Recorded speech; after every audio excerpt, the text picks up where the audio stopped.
Okay, so I want to make a little intro just for what this is. I kind of just want to talk about different films and different pieces of art and pop culture, and I kind of want to title it like, that made me ... that made me, or the things that made me and the things that make us. And if you're interested, I hope you can tune in.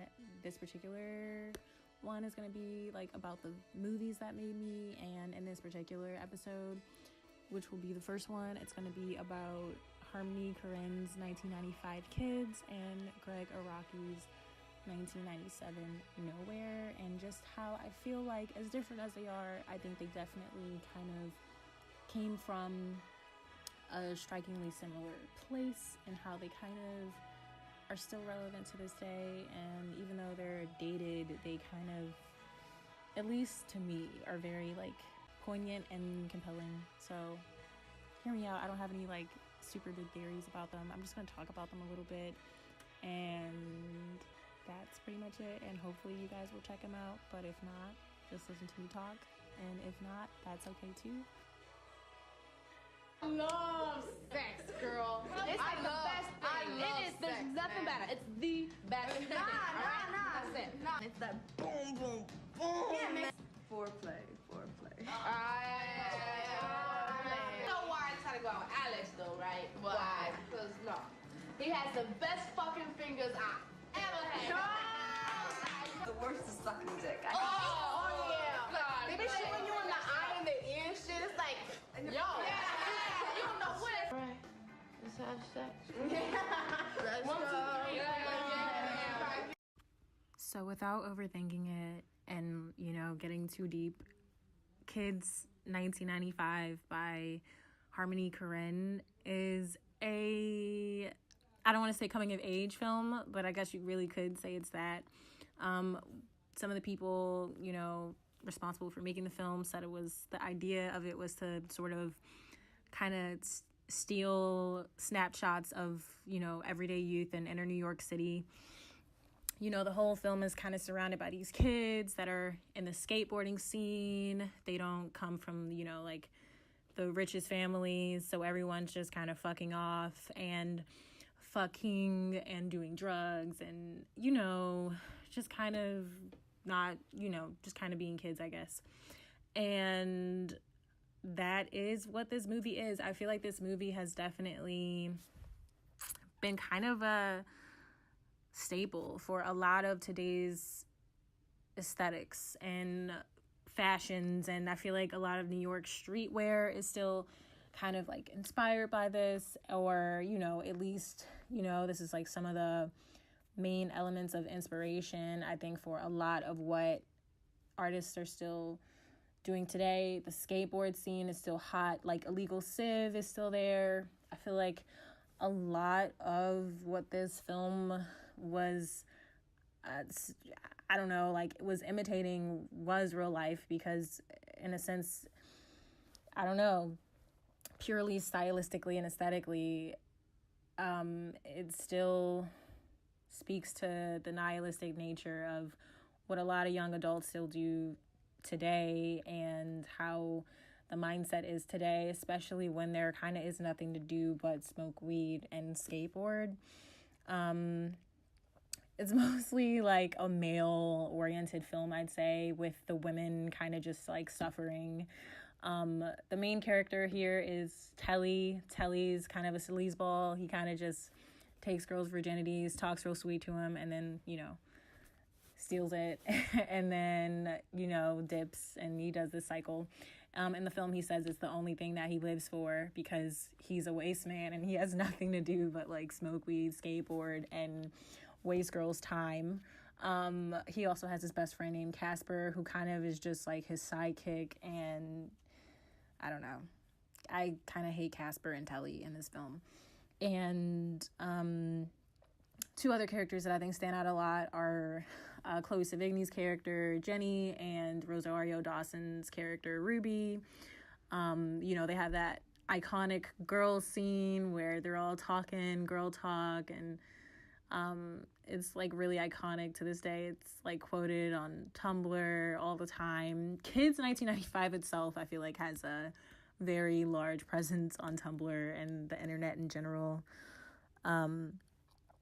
But yeah, this was Rosario Dawson's first film. I believe she was like discovered on like the porch, and majority of the actors in this film are like literally from just like the street, and Harmony Korine and his crew just kind of picked these kids out to make this really interesting film. This film isn't like in any way touching or moving to me.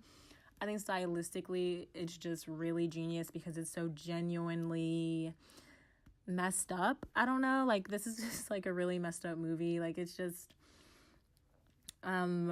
Jenny ends up like contracting HIV because Telly took her virginity once, you know, like spoiler alerts ahead.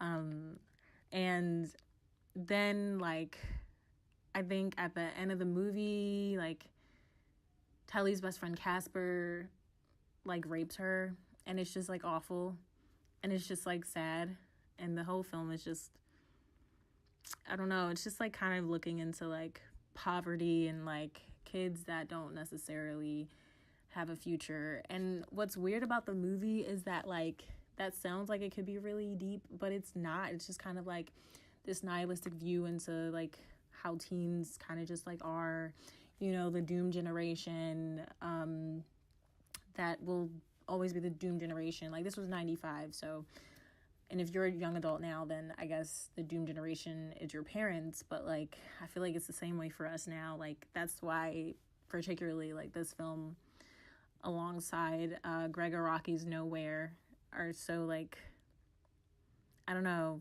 so eerily poignant, I want to say, so eerily compelling, because they have this sort of, they don't sit well, and they don't sit well because they're so accurate in the doom that like you're always feeling. And I don't even think Kids is necessarily a good film, I'd even say, but it has these elements of nihilism and real life and, you know, this threat of HIV, you know, during the 90s. And I don't know, like these kids that don't know what they're doing, and these boys that have no morals, and these girls that are, I don't know, just there and getting caught in the crossfires. And it's a lot like real life, unfortunately. I think it's really an interesting piece of film, to say the least. I don't love it. I wouldn't watch it again. Like I said, it just, the exploitation that happens, I feel like in the actual filmmaking, just picking up these kids and like actually like letting these, I don't know, these like young kids like just like being voyeuristic and like taking advantage of kind of like an already unfortunate position is a little, I don't know, weird. And then the writing is purely from like a weird, dry ass, stale ass like male perspective, but I don't know.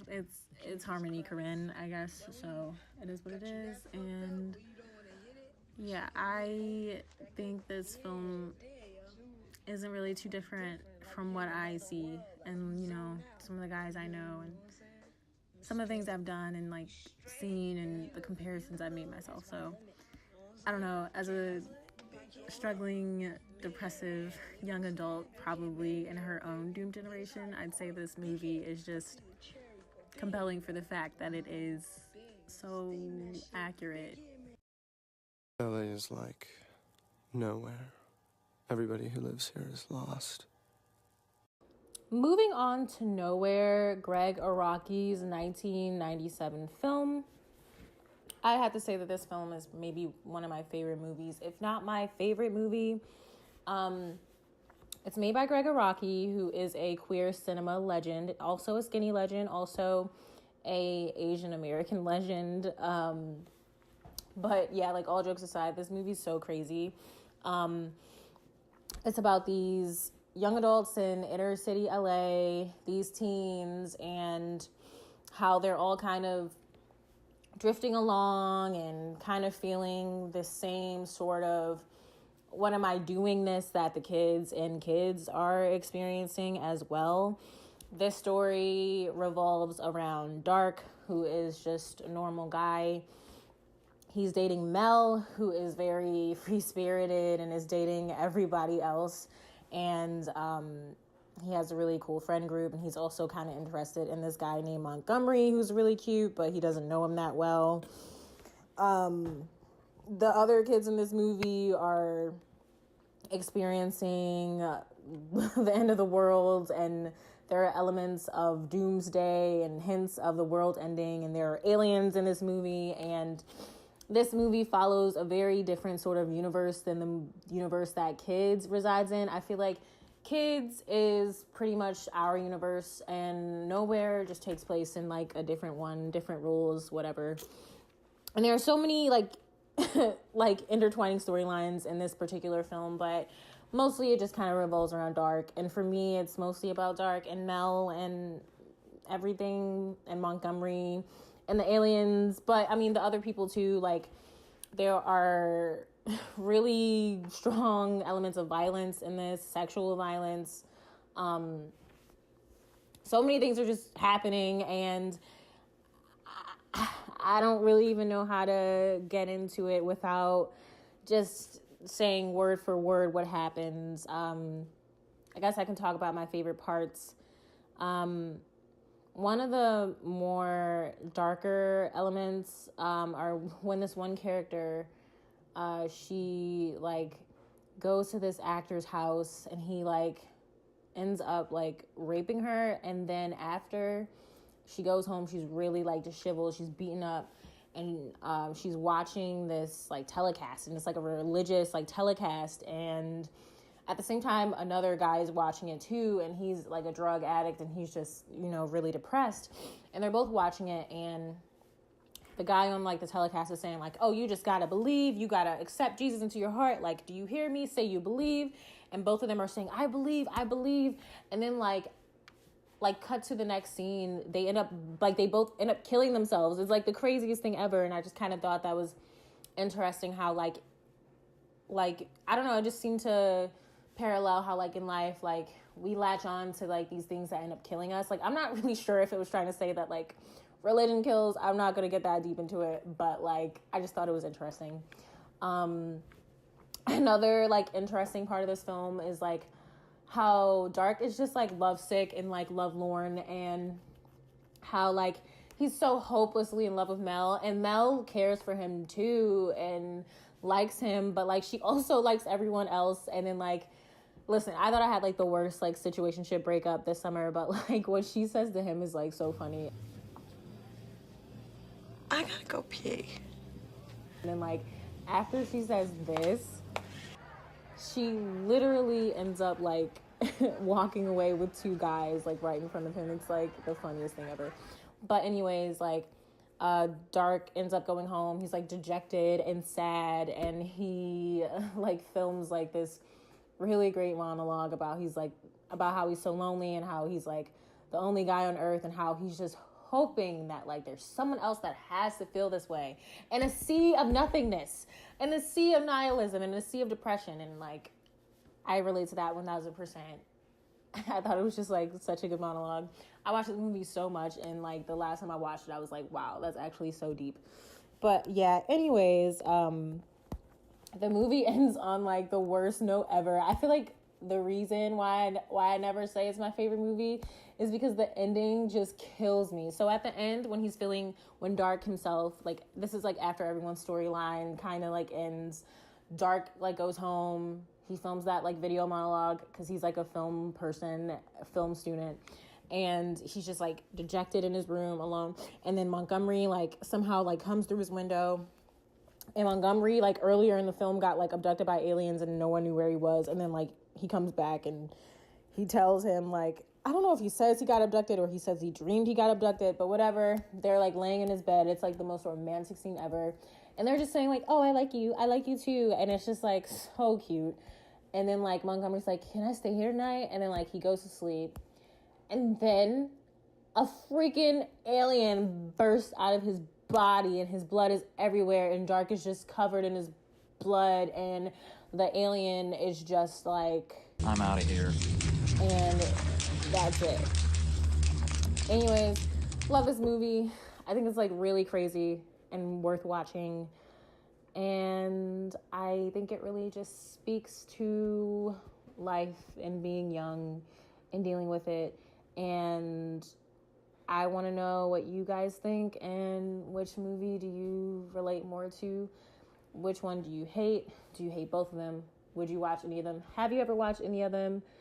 And that is me signing off on the first edition of the movies that made me, and, you know, subsequent music that made me, and pop culture that made me, that made us. Whatever. Okay. Peace out. Bye. I swear I've never been so depressed, miserable, and lonely in my entire life. It's like I know there's got to be somebody out there somewhere. Just one person in this huge, horrible, unhappy universe who can hold me in their arms and tell me everything's going to be okay. And how long do I have to wait before that person shows up? I feel like I'm sinking deeper and deeper into quicksand, watching everyone around me die a slow, agonizing death. It's like we all know, way down in our souls, that our generation is going to witness the end of everything.